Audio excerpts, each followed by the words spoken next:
Hey, it's Amir. So today, very much inspired by the excellent book, Building Distinctive Brand Assets, we're going to be talking about what distinctive brand assets are, why you need to be using them no matter what size business you're in, and how to use them.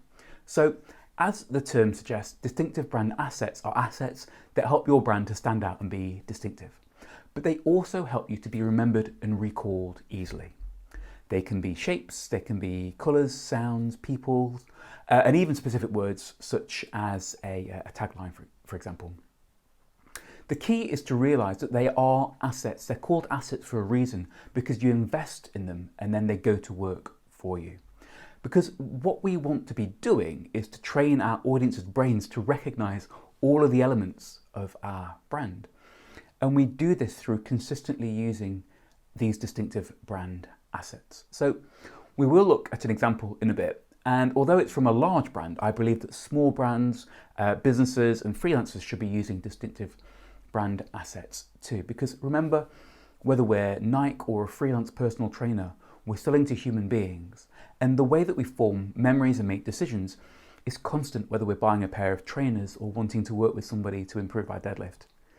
So the principles that make distinctive brand assets work, they work for all of us. But the difference lies in the scale of execution and the budget that we put behind these. But the principles are free and they work. But before we look at an example, we need to understand why distinctive brand assets work and why they're important. So all of us, no matter what business we're in, whether we're a big brand, we're a personal brand or a medium-sized business, we fundamentally want to sell our products or services to an audience.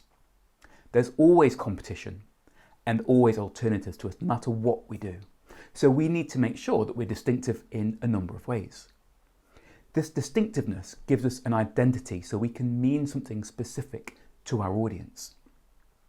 And to stand a chance of being bought, like Jenny Romanuk, the author of this book, says, we have to first be remembered. And having distinctive brand assets are a crucial element of this. Because what we want to do through all of the interactions we have with our audience, both on a mass scale and one-to-one, is build positive associations around our brand. So we have our brand, and we want to build positive associations with our brand, no matter what size we are. Because it doesn't matter who we are, our brands get built in the minds of our audience. And our brand is what our audience associates with us. That's what our brand is.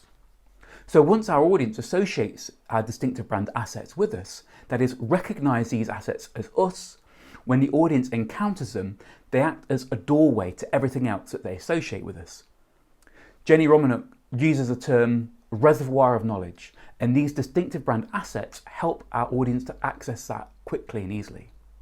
But before we get too theoretical, we're going to look at an example from the book, and Jenny uses the example of Uber, so that's what we're going to look at. So, she asks us to think back to the first time we heard about the brand Uber, the very first time. What did it mean to us and what did we associate with it? Well, because it was our first time, the brand itself would have had little to no meaning at all because we'd not experienced anything yet or built any associations yet. So the word Uber was maybe something we associated with being German. But then we learned that Uber is like a taxi. So this helped us to categorize the brand Uber into things that take me places part of our brain, along with taxis, buses, trains, etc. So it's like a taxi. But over time, as we had more encounters with the brand, what we associated with the brand Uber evolved. Perhaps a friend used the app and we saw it as innovative and different from a taxi.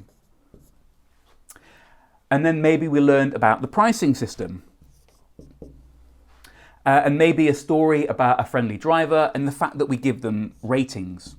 That's my 5-star rating there. And we'd also come across the brand in adverts and stories about them in the media and speaking to other people about the brand as well. And all of these things here, they add up to our associations with the brand Uber. And this is what the brand came to mean to us. All of these interactions add up. all of the associations add up, and that's what the brand is. And that's how your brand is built in the mind of your audience too, bit by bit, an association by association.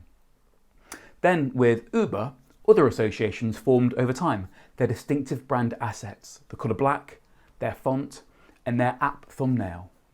So now when you see one of these distinctive assets, even in isolation, they allow you to quickly and easily enter this entire network of associations that you have with the brand.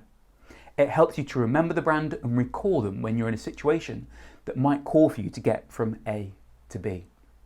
Now, yes, Uber are a global multi-million-dollar brand, but the process of associations forming our understanding of a brand is the same as it is for your brand. So no, you don't have their advertising budget, but you don't need it for this to work. What you need is to have, say, 4 or 5 distinctive brand assets and use them consistently. Use them wherever you are. So you use them on your website, your video content, your social media, your products, your invoices, trade shows. They need to be used consistently and repeatedly over a long period of time. That's how you build that association with your brand and have these assets become a doorway for the rest of your brand over time. So to identify yours, look at the marketing that you've done in the past. Look at the imagery you've used, shapes, colours, fonts, etc. What's consistent?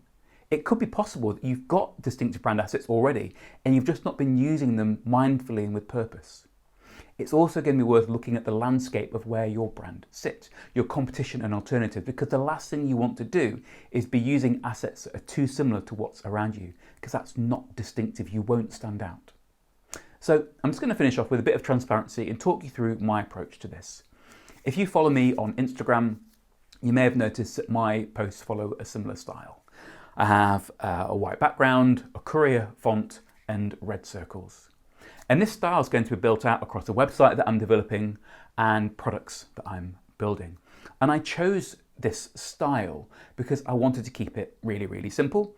And B, because other marketers have very snazzy, well-designed styles, and it helps to set me apart. And it also plays into the fact that I'm an awful designer, so I did need to keep things simple. And then every week I spend maybe up to £100 on boosting my Instagram content to an audience of around 5 million people. And each week, a small percentage of that audience follows me back. So week after week, I keep on showing up in their feed. And before they see my username, they'll be able to know that it's me from this consistent style that I use. So I'll become familiar, I'll feel safe to them and trusted over time. So more people will follow me and engage with me, and my audience will grow. And I think in the last 5 weeks or so, my audience has grown from around 300 to over 900 now. So the process is working bit by bit. And if it works for me, it will work for you too. So I hope that you found this interesting and useful, and I definitely recommend you reading Jenny's book. So thanks very much for taking the time to watch this.